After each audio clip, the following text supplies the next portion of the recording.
Good morning বন্ধুরা। তো ভিডিওর টাইটেল দেখে আপনারা বুঝতে পেরে গেছেন কিসের উপর আমি ভিডিও করছি। আজকে 14ই জুন, ঠিক 4 বছর আগে 2020 সালে আমাদের ছেড়ে চলে যান বিখ্যাত বলিউড অভিনেতা সুশান্ত সিং রাজপুত। তো আজকে তার চতুর্থ মৃত্যুবার্ষিকী, কিন্তু আমরা এই মৃত্যুটাকে, পুরো ভারতবাসী এবং তার যারা ফ্যান, এই মৃত্যুটাকে কোনোভাবেই মেনে নিতে পারিনি।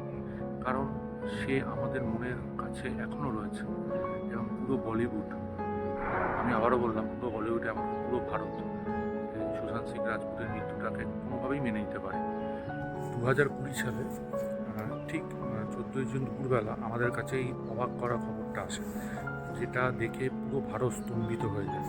এবং আমিও অ্যাজ এ ফ্যান তাকে আমি প্রচণ্ড ভালোবাসি, তার অভিনয় আমি খুবই ভালোবাসি এবং অ্যাজ এ ফ্যান আমি খুবই দুঃখিত হয়েছিলাম এই খবরটা পেয়ে। তো তারপরে শোনা যায় তিনি নাকি তার ফ্ল্যাটে আত্মহত্যা করেছেন, কিন্তু পরে অনেক রকম ব্যাপার খবর বেরিয়ে আসে যে তাকে নিতে দেওয়া হয়, সিবিআই হয়, কিন্তু আলটিমেটলি এখনও সেই রহস্য রয়েছে যে তিনি কি সত্যি আত্মহত্যা করেছিলেন নাকি অন্য কোনো কারণ ছিল তার মৃত্যুর পেছনে। যাই হোক, 4 বছর কেটে গেছে, আমরা বলবো এখনও তাকে খুব মিস করি। তো মৃত্যুবার্ষিকীতে আমি অ্যাজ এ ফ্যান একটা কথাই ভিডিও শেষে বলতে চাই, we love you Sushant, we miss you.